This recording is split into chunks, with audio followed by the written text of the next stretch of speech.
अस्सलामुअलैकुम, मैं हूं सायरा मसूद और आप देख रहे हैं सलीम बुखारी शो। उम्मीद करती हूं आप सब खैरियत से होंगे।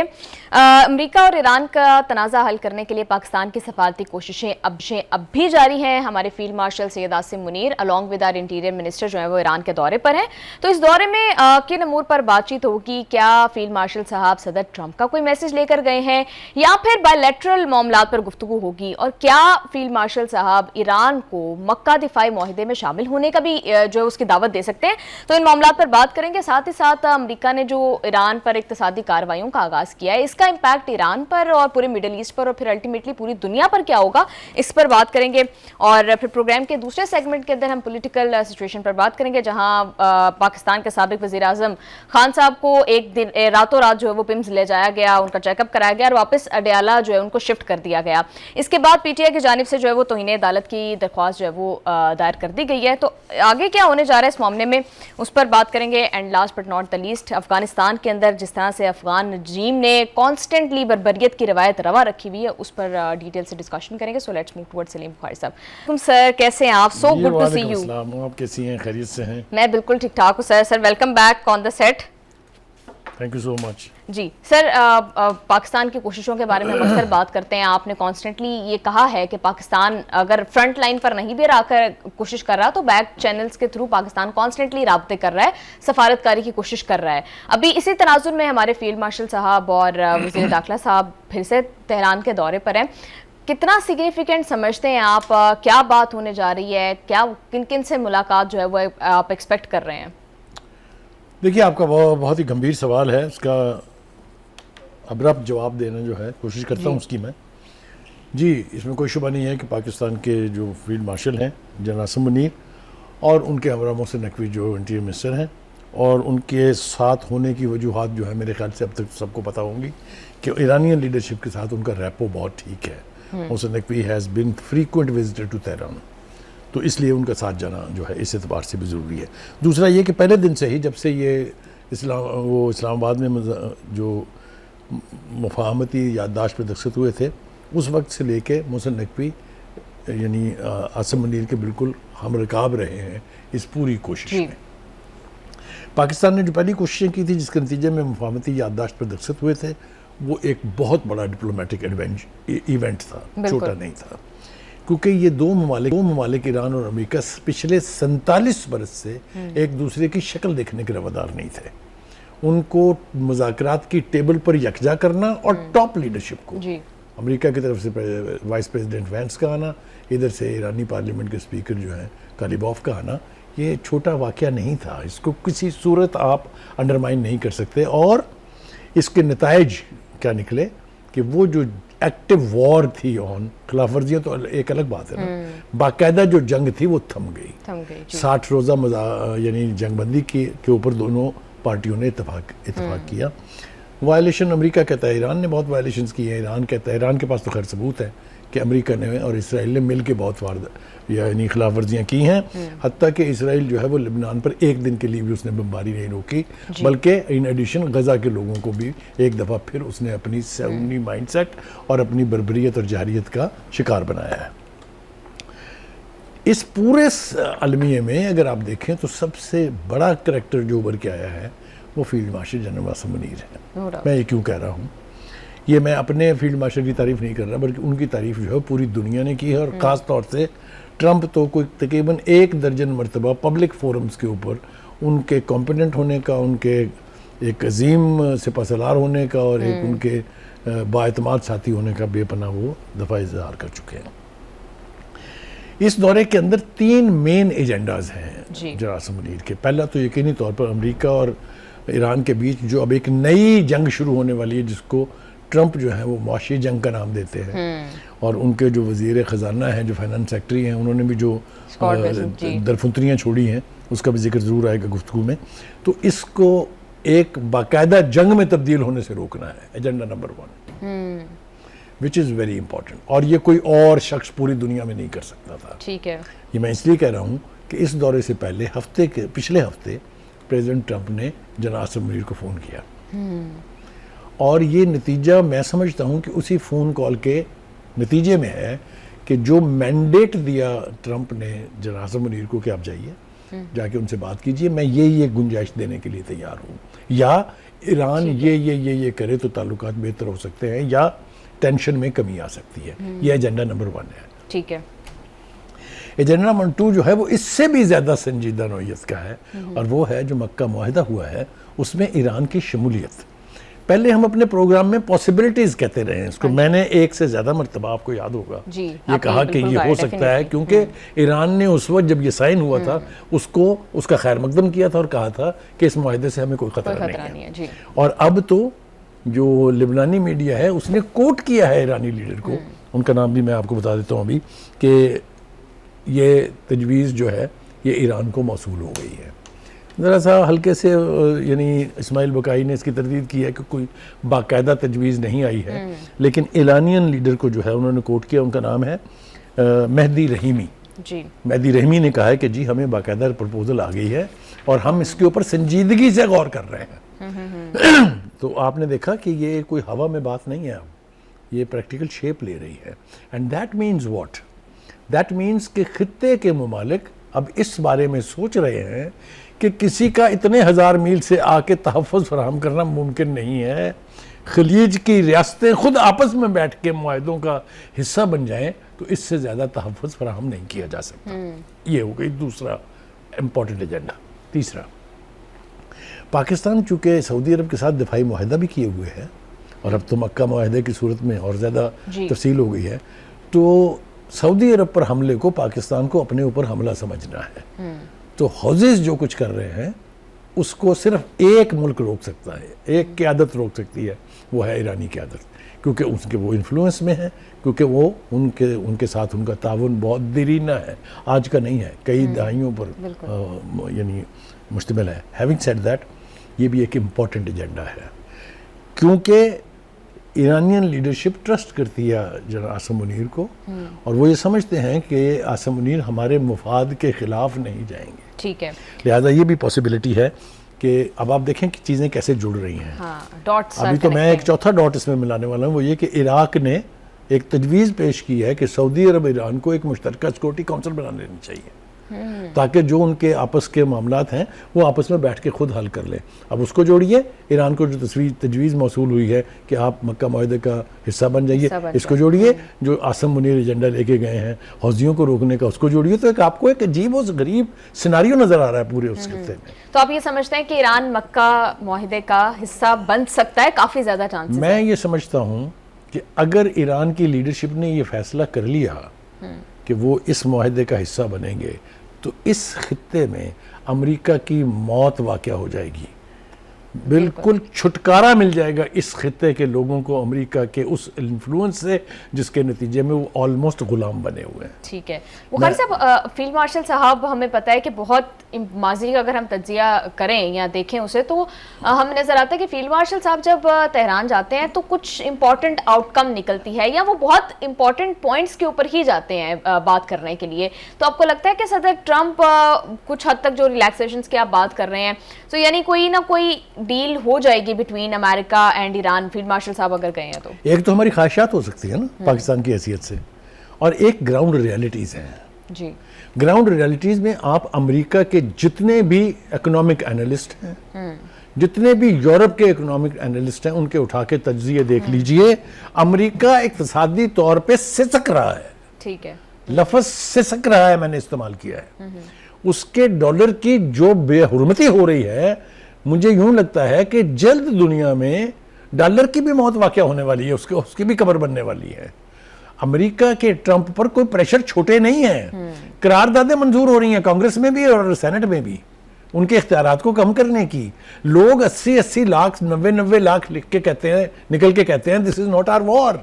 ये छोटे प्रेशर हैं क्या?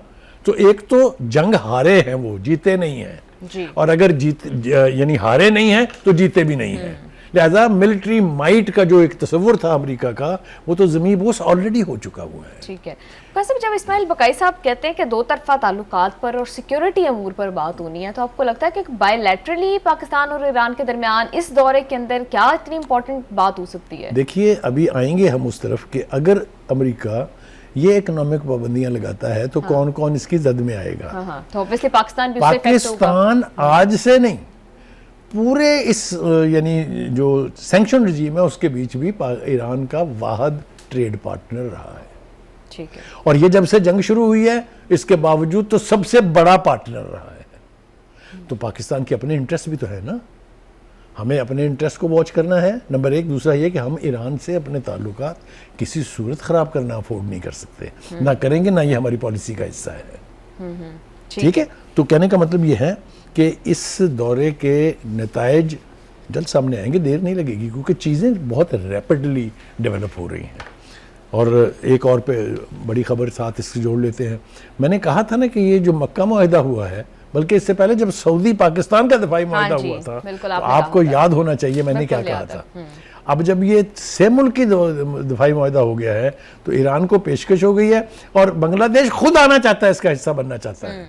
और उसके जो प्राइम मिनिस्टर हैं वो वली अहद मोहम्मद बिन सलमान के दावत पर जल्द दौरा, और मुझे यूं लगता है कि उस दौरे के दौरान इसमें दस्तखत हो जाएंगे। ठीक है। तो कहने का मतलब ये है तो कि ये बुखारी साहब फिर ये इंडिया के लिए भी तो बहुत बड़ा प्रॉब्लम बन जाएगा। बांग्लादेश की शमूलियत तो इस पूरे पैक्ट को साउथ एशिया तक ले आएगी। पहली बात तो ये है कि अब तक ये इस्लामिक अलायंस है। हाँ। इसमें भारत की शमूलियत उसकी तरफ देखने की भी गुंजाइश नहीं है। ये तो अलायंस है ही भारत के अगेंस्ट कहा जा रहा है। एब्सोल्युटली। ये अब इंटरप्रिटेशंस में हम इसकी जाएंगे किसी दिन जब ज़्यादा वक्त होगा हमारे पास। इस वक्त तो हम ये कह रहे हैं कि ये जो से अफ्रीकी मुआहिदा है ये एक अलायंस में कन्वर्ट होने वाला है। और हमने तो यहाँ तक भी कहा था कि ऐसे लगता है जैसे नेटो की तर्ज के ऊपर एक Islamic military alliance is in the making.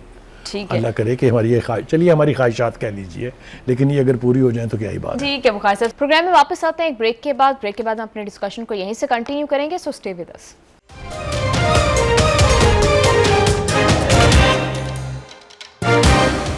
Welcome back to the show. Bukhari साहब, कितना वायबल रहेगा ये पूरा डिफेंस एग्रीमेंट अगर बांग्लादेश इसमें शामिल हो जाता है? क्योंकि फिर तो बहुत डाइवर्सिफाई हो जाएगा। किसी इनमें से जो भी ममालिक शामिल हैं इसमें उनका एनिमी कॉमन नहीं होगा। देखिए अभी तो मैंने नाम जानबूझ के नहीं लिए हैं। क्या इजिप्ट ने इंडिया नहीं दिया इसमें शामिल होने का? क्या कतर इसमें लाइकली पार्टनर नहीं है? आप ज़रा तसव्वुर तो करें ना कि जब ये फैलेगी तो फिर ये एक इस्लामिक कुव्वत बनेगी। अल्लाह करे कि ये हो जाए, इसमें कोई रुकावट नहीं आनी चाहिए। अमेरिका और इसराइल हर साजिश करेंगे कि ऐसा ना हो, प्रेशर भी डालेंगे, क्योंकि अमेरिका के घटिया होने में तो कभी कोई मुझे डाउट रहा ही नहीं है। वो इस्लामिक अलायंस इस्लामिक कुव्वत को यकजा होता, इस्लामिक इकॉनमी को बेहतर होता देख ही नहीं सकते। वो तो यहूदी माइंडसेट के तहत, और अब तो मैं कहता हूँ वो अमेरिका यहूदी माइंडसेट नहीं है, इट्स ए सहूनी माइंडसेट। बुखारी साहब, खबरें तो ये भी आ रही हैं, हम इस अलायंस की बात कर ही रहे हैं, तो कि टर्की और इसराइल के दरमियान कोई एक वॉर हो सकती है, दोनों के दरमियान एक मुसल्लह तज़ादुम हो सकता है। देखिए शाम को लेके इस तुर्किया जो है इज ए स्टेक होल्डर। ठीक है।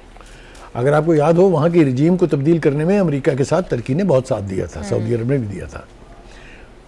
अगर इसराइल अपनी वो हरकत जारी रखेगा जिस तरह उसने शुमाली शाम के ऊपर हमले किए हैं, फ़िज़ाई हमले किए हैं, तो इस तुर्की बहुत नाराज़ है इस पर, बहुत कटअप है इसके ऊपर। और अगर बाज ना आया इसराइल, जो कि उसकी आदत है, तो यकीनी तौर पर तुर्की इस खित्ते में एक नई जंग का पार्टनर बन जाएगा।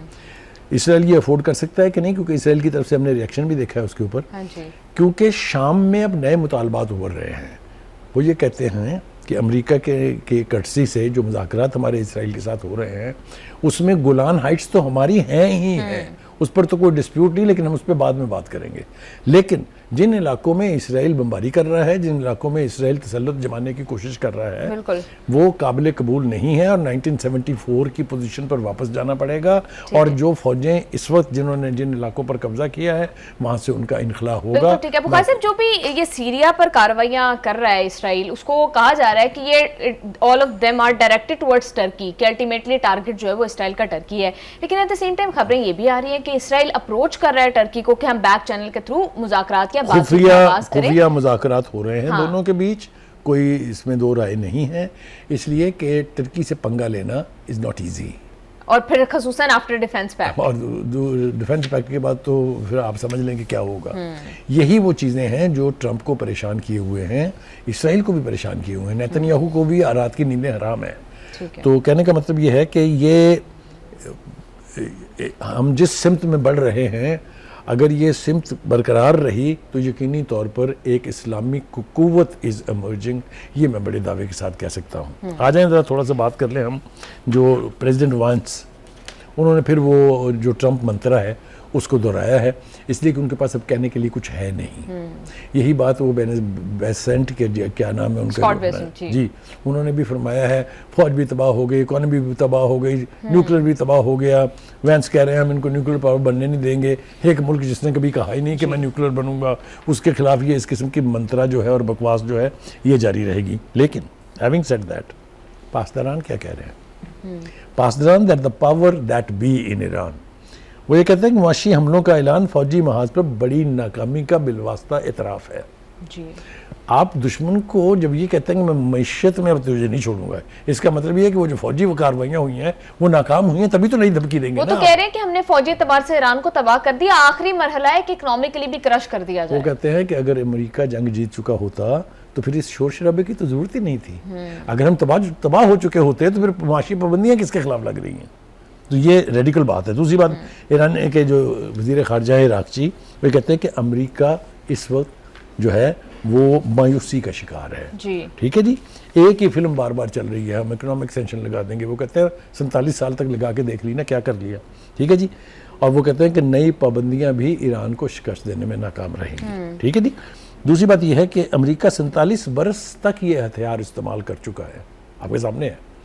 ये इतनी लंबी लॉन्गेस्ट जो सैंक्शन रजीम है उसने ईरान का कुछ नहीं किया। ईरान खुद निसारी की मंजिल को हासिल करके आज अमेरिका जैसी कुव्वत के सामने आंखों में आंखें डाल के खड़ा है। क्या कर लिया किसी ने? तो बुखारी साहब, अभी अमेरिका ये जो धमकियां दे रहा है कि इक्तिसादी कार्रवाइयों का आगाज हो गया है, मौशी वॉरफेयर की बात कर रहा है, बुखारी साहब आपको लगता है कि ये कामयाब हो सकती है? और फिर कहा जा रहा है कि ये सारी जंग जो है ये डायरेक्टेड टुवर्ड्स चीन है और चीन पर इन्हिसार है इसका, कि चीन किस तरह से रिस्पॉन्ड करता है ट्रंप की इन सैंक्शंस को। तो आपको क्या लग रहा है कि क्या सिचुएशन? जी, मैंने चीन के डिप्टी फॉरेन मिनिस्टर का बयान देखा है अभी आने से पहले।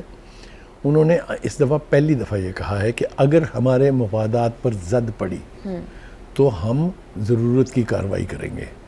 मैं ये समझता हूँ कि चीन की तरफ से ये ढके छुपे लफ्ज़ों में डोनाल्ड ट्रंप को बराह रास्त एक धमकी है, इसलिए कि ईरान 80% अपनी ऑयल कंजम्पशन जो है उसका तेल जो है ईरान से लेता है। ये जो वाटर्स हैं जहाँ पर कॉन्फ्लिक्ट है अपना Hormuz, these are international waters. हर मुल्क को अपने अपने इलाके के पानी के ऊपर इख्तियार हासिल है। तो ये रूट अगर बंद होगा तो फिर बाबुल मंदब भी बंद होगा। अगर वो बंद होगा तो पूरी दुनिया की ट्रेड जो है वो 47% ख़त्म हो जाएगी। तो क्या यूरोप और अमेरिका मिल के ये अफोर्ड कर सकते हैं? The answer is no, because they are already bleeding. ये जो जंग हुई है इसने क्या तबाही मचाई है अमेरिका में और क्या तबाही मची है यूरोप में, इसके अंदाजे इसलिए हम तक नहीं पहुंच रहे कि वेस्टर्न मीडिया आपको सही सूरत हाल दिखा नहीं रहा।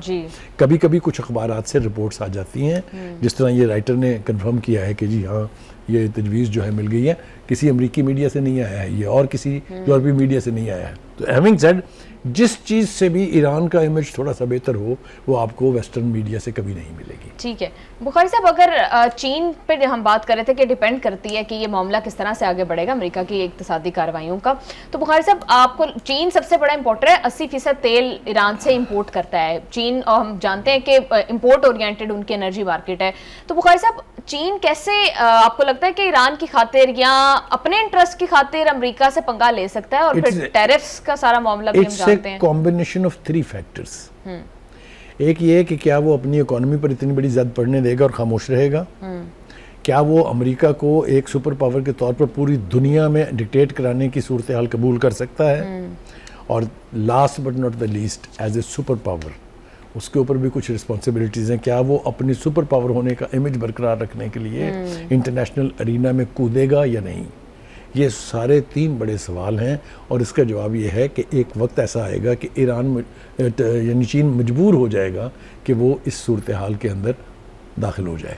बिल्कुल ठीक है बुखारी साहब, अभी तो जानने सर टाइम बिल्कुल शॉर्ट है। 2 बातें कर लेने दीजिए। एक तो है कि ईरानी पार्लियामेंट ने बिल मंजूर कर लिया है जिस पे हर गुजरने वाला जहाज जो है वो अब टोल देगा। फीस कह रहे हैं, उसको टोल नहीं कह रहे हैं। दूसरी बात यह है कि वो सदर जो पशकियान है उन्होंने कहा है कि अमेरिका ने ईरान को वेनेजुएला बनाने का सोचा था, लेकिन ऐसा नहीं हुआ। ईरान इस वक्त मुआशी और अस्करी लिहाज से हालत जंग में है जी। ठीक है जी। और इराक की बात हमने कर दी, तुर्की इसराइल की भी बात हो गई है। अब आप बेशक ब्रेक लें। बिल्कुल ठीक है बुखारी साहब, हमने देखा है कि अमेरिका ने तमाम तर मिलिट्री हथियार तो इस्तेमाल करके देख लिए। अब ये इकोनॉमिक सैंक्शंस और ये इक्तिसादी जंग क्या रिजल्ट डिलीवर करेगी आने वाले दिनों में पता चल जाएगा। इसी के साथ आज के प्रोग्राम में भी ब्रेक शामिल करते हैं, वापस आते हैं ब्रेक के बाद।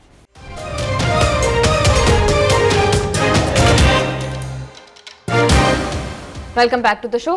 बुखारी साहब, अदालत ने कहा था कि शिफा अस्पताल मुंतकिल कर दें और जब तक नेक्स्ट समात नहीं होती तो वहीं पर रखा जाए बानी को। तो बुखारी साहब, हमने देखा है कि ये तो रातों रात पिम्स लेकर गए, चेकअप करवाया और वापस जो है अडयाला शिफ्ट कर दिया गया।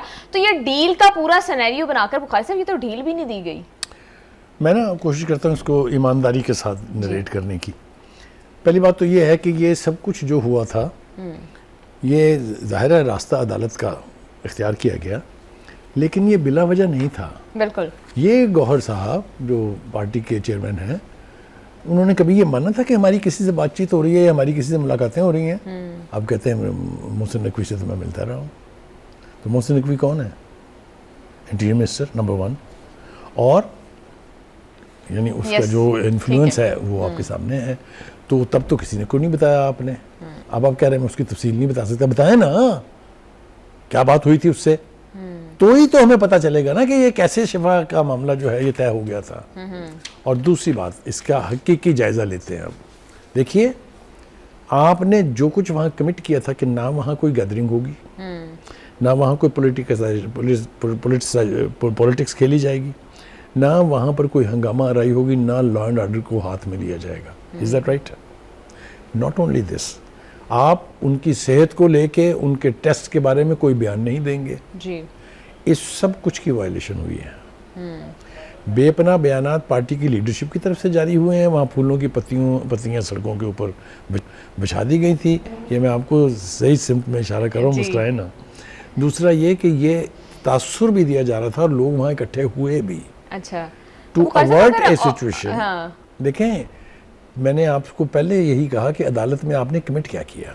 ठीक है बुखारी साहब, अदालत के हुक्म की तो इन्होंने भी हुकूमत ने भी तो इट विल कम लेटर की ना। अदालत ने कदगन लगाए थे कि नहीं, पहले मुझे ये बताएं आप जी। और वहां आप कमिट करके आए थे तो उस पर अमल होना चाहिए था कि नहीं? ठीक। अच्छा, आपने क्या कहा? आपने कहा जी उसका चेकअप करा लें। जहां चेकअप हुआ वहां तो सिर्फ वो इसलिए नहीं लेके गए शिफा अस्पताल में कि वहां लॉ एंड ऑर्डर सिचुएशन हो जानी थी, और अगर कोई अनफॉर्चुनेट सिचुएशन हो जाती तो एक नया कसिया खड़ा हो जाना था। लेकिन शिफा के 2 डॉक्टर शामिल थे, उनके इत्मीनान के, उनके शौकत खानम के हेड हैं वो थे, उनकी बहन अलीमा खान थी। जब उनका मुआयना किया गया, मुआयने में जब डॉक्टर ये कह देता है कि यू आर फिट, तो फिर एडमिशन नहीं होती। दुनिया के किसी खित्ते में मुझे बता दें, किसी छोटे से अस्पताल में भी मुझे बता दें कि डॉक्टर या ग्रुप ऑफ डॉक्टर्स या ग्रुप ए पैनल ये कहे कि आप बिल्कुल माशाल्लाह ठीक है, तो कहाँ जाएंगे वापस आप? ठीक है। देखें, या आप बात असूल की कर लें या आप बात सियासी कर लें। सियासी तो यह है कि बड़ी जाती हुई, अच्छा जी बड़ी जाती हुई, आपने क्या किया? तो कहने का मतलब ये है कि पहला मुश्किल काम जो गौहर का था वो ये था, बेस्ट गौहर का, कि तासुर उभरा था कि ये डील हुई है, जिसके ऊपर आपने देखा भी है जी खान साहब के हवाले से जो गुफ्तगू बहन के हवाले से हो रही है। हाँ, उसमें भी हमानी ने सवाल भी पूछा उनसे कि क्या डील वील की बातें हो रही हैं, क्योंकि मुझे तो कुछ पता ही नहीं है। तो काफी सारा कड़मास तो चल रही थी पिछला पूरा हफ्ता, डील की बातें तो चलती रही हैं। तो क्या डील वाकई ही है? डील कुछ भी नहीं था, सिर्फ मामला वाकई तिबी नौयत का ही था कि चेकअप कराना था। मेरा ख्याल ये है कि डील दी गई और गेज किया गया, या जो कहते हैं कि फीडबैक लिया गया, तो पता चला कि ये सारा तमाशा उसी तरह लगेगा। क्यों? 20 लाख बंदा लेके तो पहले आ रहे थे अफरीदी साहब। हाँ जी। और जब ये सारा कुछ वापस हुआ है, डील विल बकौल शेर अफजल मरवत के बढ़ गई, तो अब कहते हैं मैं 40 लाख लेके आऊँगा। तो वो 40 लाख कब लेके आएंगे, कैसे लेके आएंगे, वो तो हम देख लेंगे बाद में। लेकिन बेहतर ये होता, ये मैं आपको एज ए जर्नलिस्ट भी कह रहा हूँ, एज ए ह्यूमन बीइंग भी कह रहा हूँ, कि उनका मुआयना भी अगर शिफा में करा लिया जाता तो कोई क़यामत नहीं आनी थी। हाँ जी।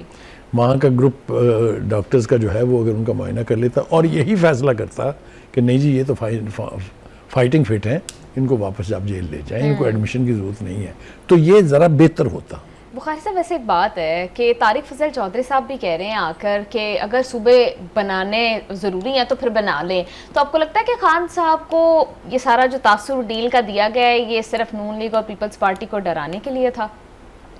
देखिए, ये एक इंटरप्रिटेशन है, ये इस तरह के फीलर्स छोड़े जाते हैं और इस तरह से गेज किया जाता है रिएक्शन। हाँ, कि गल नहीं मननी ते है फिर हाँ, मतलब है ये हमेशा से पाकिस्तान में सूरत हाल रही है। जिस दौर की भी आप बात कर लें, चाहे वो पीपल्स पार्टी का था, चाहे वो पीटीआई का था, चाहे वो नून लीग के अदवार थे, ये हमेशा रहा है। और यही वजह भी बनी है कि तमाम हुकूमतें जो हैं वो हाफ वे थ्रू घर भेज दी गई। आप सुन रहे हैं मेरी बात? यहाँ से मुस्कुरा रही हैं कि हर हुकूमत जो है आधा रास्ता से कहा कि तुम जी उनकर चलो, हम दूसरा आजमाएंगे। जो खान साहब का मामला है वो ये है कि पहली मरतबा एस्टैब्लिशमेंट ने सोचा कि ये दो कुव्वतें जिन्होंने बारियां बांटी हुई हैं, कभी वो कभी वो कभी वो, इस सिनारियो को चेंज किया जाए और एक तीसरी सियासी कुव्वत खड़ी की जाए। वो उन्होंने खड़ी की 2018 में। उन्होंने खड़े होने के बाद उन्होंने कहा ਤੁਹਾਡੀ ऐसी दी who the hell you are. वो एक चूहा था ना, वो उसने शराब की खाली बोतल में मुंह डाला, वो चढ़ गई, उसको दुम पे खड़ा हो गया, उसने कहा वेयर इज़ द कैट। तो जब आप अपने मोहसिनों के साथ ये सलूक करते हैं तो फिर आपको इस फेट तक पहुंचना लाजमी हो जाता है। तो कहने का मतलब ये है कि डील हुई या नहीं हुई, लेकिन ये एक तजर्बा किया गया और गेज किया गया। अब देखते हैं कि जो सुहेल अफरीदी साहब बढ़ के मार रहे हैं, जो दरफुंतरियाँ छोड़ रहे हैं कि 40 लाख लोग लेके आएंगे। 40 लाख लोग तो कभी खान साहब लेके नहीं आए, तो ये कितना कहाँ से लेके आएंगे? बुखारी साहब, आपको लगता है कि ये जो मार्च की बात कर रहे हैं सुहेल अफरीदी साहब, अब तो 40 लाख पर इस तरह बता रहे हैं हो गया नंबर, तो ये धरने की सूरत इख्तियार कर सकती है? देखिए, अगर तो 20-40 लाख लोग आते हैं तो फिर तो समझे ये गवर्नमेंट गई।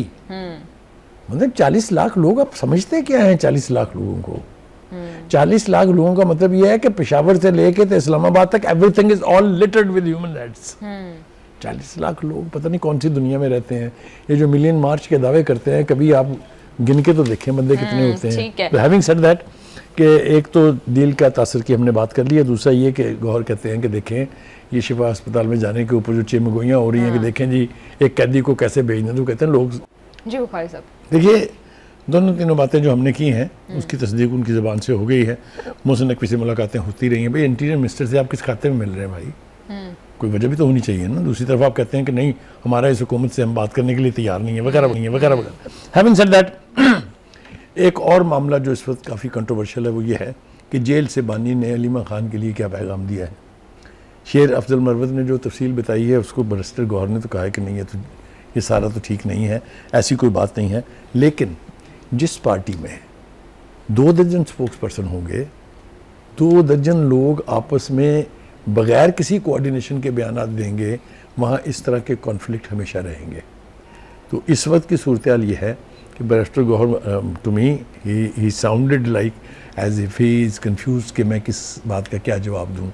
वरना एक पॉलिटिकल लीडर जो है, जो एक पार्टी का हेड चेयरमैन है, उसको ये बताना, अगर वो ये मान रहा है कि मोहसिन नकवी से मेरी मुलाकातें हुई हैं तो उसका कोई जवाब भी तो पेश करना चाहिए ना। ये कहना कि उस पर बात नहीं हो सकती, I don't think that's fair. ठीक है बुखारी साहब, मौलाना साहब भी ग्रैंड ओपोजिशन अलायंस की बात कर रहे हैं, तो आपको लगता है कि ये जो स्ट्रीट मूवमेंट की बात अब सुहेल अफरीदी साहब कर रहे हैं, 40 लाख लोग लेकर इस्लामाबाद जाने की बात कर रहे हैं, उसको ज्वाइन कर सकते हैं मौलाना साहब? और अगर करते हैं तो क्या इम्पैक्ट जो है वो इसका क्रिएट होगा? देखिए, मौलाना के पास स्ट्रीट पावर तो है, इसके बारे में तो कोई दो राय नहीं है।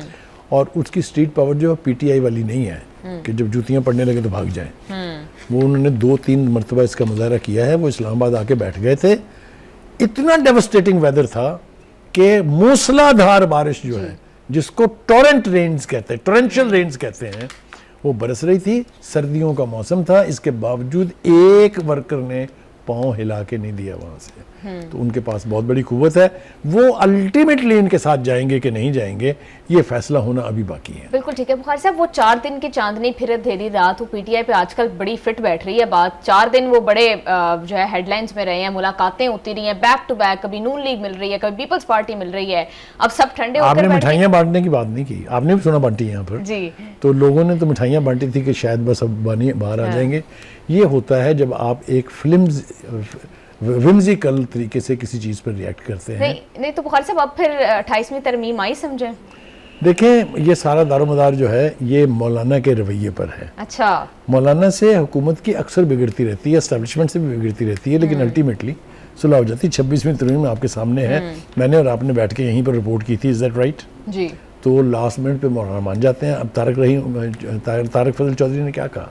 उनका बनने चाहिए तो बना लें। नहीं, सूबे तो उनका बनने चाहिए तो बना लें, मौलाना को हम बना लेंगे। मौलाना जो है वो हमसे नाराज़ नहीं होते हैं, थोड़ी सी उनकी रिजर्वेशन होती है तो हम उनको बना लेते हैं। तो वो तो ये इंदिया दे रहे हैं, लेकिन अफरीदी चाहे 20 लाख लाएं या 40 लाख लाएं या ना लाएं, अगर मौलाना बैठ गए तो हुकूमत के लिए गड़बड़ है। ठीक है बुखारी साहब, सिचुएशन है बहुत वॉलेट। आने वाले दिनों में क्या होगा ये तो आने वाले दिन ही बता सकते हैं। प्रोग्राम में वापस आते हैं एक ब्रेक के बाद।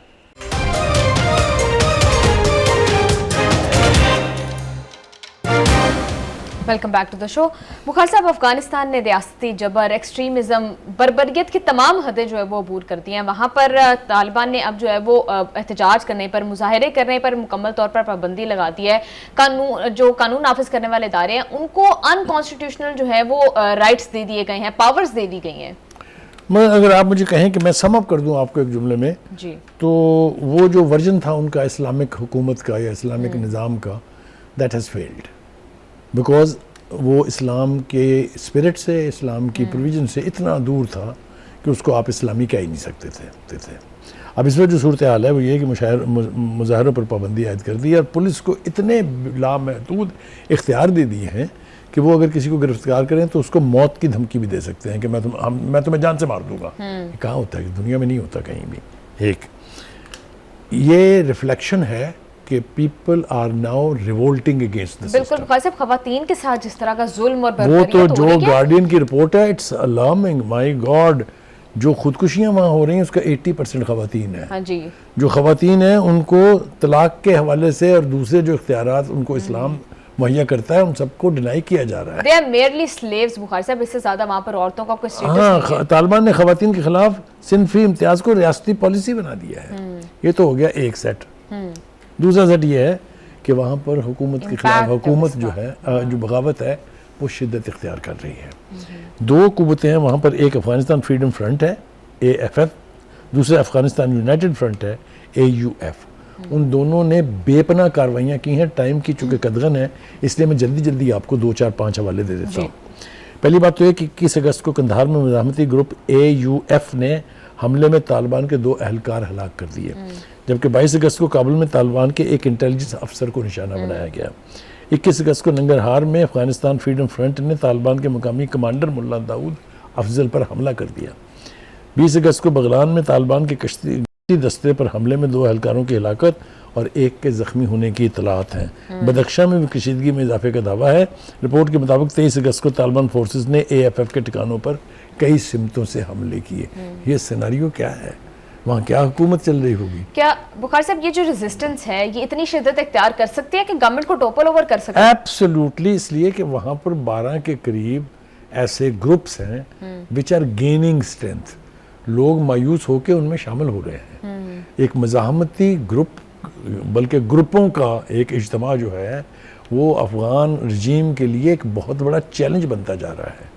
इस वक्त वहाँ अफ़गानिस्तान की सूरत हाल जो है वो मतलब है अमन व अमान का तो जो हाल है वो जो है हमने बयान भी कर दिया ऊपर के पुलिस को इतने इख्तियारात देने का जो यानी वाक़या है उससे पता चल रहा है कि वहाँ पर ज़मीनी ऑब्वियसली इस सारी एक्सट्रीमिज्म से Pakistan being a neighbour effect होता है। जिस तरह का पोरस बॉर्डर है, आमदोरफ्ता यहाँ से आना जाना, कल्चरल टाइज, तो बुखारी साहब इस सारी एक्सट्रीमिज्म से डायरेक्टली इफेक्ट हो रहा है पाकिस्तान। तो व्हाट वी कैन डू? देखिए, पहली बात तो यह है कि आपने बिल्कुल ठीक कहा कि जब इस तरह की सूरत वहाँ पैदा होगी तो अटेंशन दुनिया की डाइवर्ट करने के लिए पाकिस्तान की तरफ जो फोकस जो है वो शिफ्ट होगा और पाकिस्तान को मज़ीद ब्लीड कराने की कोशिश की जाएगी। लेकिन हम अलर्ट हैं। हमने अब उनको फाइनल वर्ड्स में कन्वे कर दिया है कि any activity we will chase you to your homes, हम तुम्हारे घरों तक तुम्हारे पीछे आएंगे। तो ज़ीरो टॉलरेंस की पॉलिसी पाकिस्तान ने इख्तियार कर ली हुई है। लेकिन जो सिनारियो मैं वहाँ देख रहा हूँ वहाँ कुछ बहुत बड़ा होने वाला है। वो चाहे अफगान रजीम जो है उसके खात्मे सारी international organisations, human rights organisations, उनका क्या किरदार है और वो क्या कर रहे हैं सारी सिचुएशन? देखिए, पहली बात तो ये है कि मैं ये नहीं कहूँगा कि वो साइलेंट हैं या डेड हैं या बेहिस हैं। नहीं, आवाज़ें उठ रही हैं। यूनाइटेड नेशन के फोरम से जो इंस्पेक्टर्स हैं उनकी रिपोर्ट्स उठा के देख लीजिए। जो फॉरेन मीडिया है, ख़ासतौर से वेस्टर्न मीडिया, अमेरिकी और ब्रिटिश मीडिया, वो उठा के देख लीजिए। वो तो जो सिनारियो पेश कर रहे हैं अफगानिस्तान का, वहाँ तो लगता है कोई रजीम है ही नहीं, वहाँ तो इख्तियार किसी के पास है ही नहीं। वही सूरत हाल है जो अफगान तालिबान के हुकूमत में आने की थी। बिल्कुल ठीक है। तो ये इतनी वल्नरेबल सूरत हाल जो है वो अफगानिस्तान की सलामती और उसकी यानी जो क्या कहिए उसकी जो रजीम की जो लाइफ है, सस्टेनेबिलिटी है, हाँ। सस्टेनेबिलिटी, इन दोनों को बहुत बड़ा चैलेंज है। बिल्कुल ठीक है। तो आपने प्रेडिक्ट कर दिया कि कुछ बहुत बड़ा होने जा रहा है। बिल्कुल ठीक है बुखारी साहब, thank you so much sir for your analysis. आज के प्रोग्राम का टाइम हो गया खत्म। See you all tomorrow, take good care of yourself. अल्लाह हाफिज़।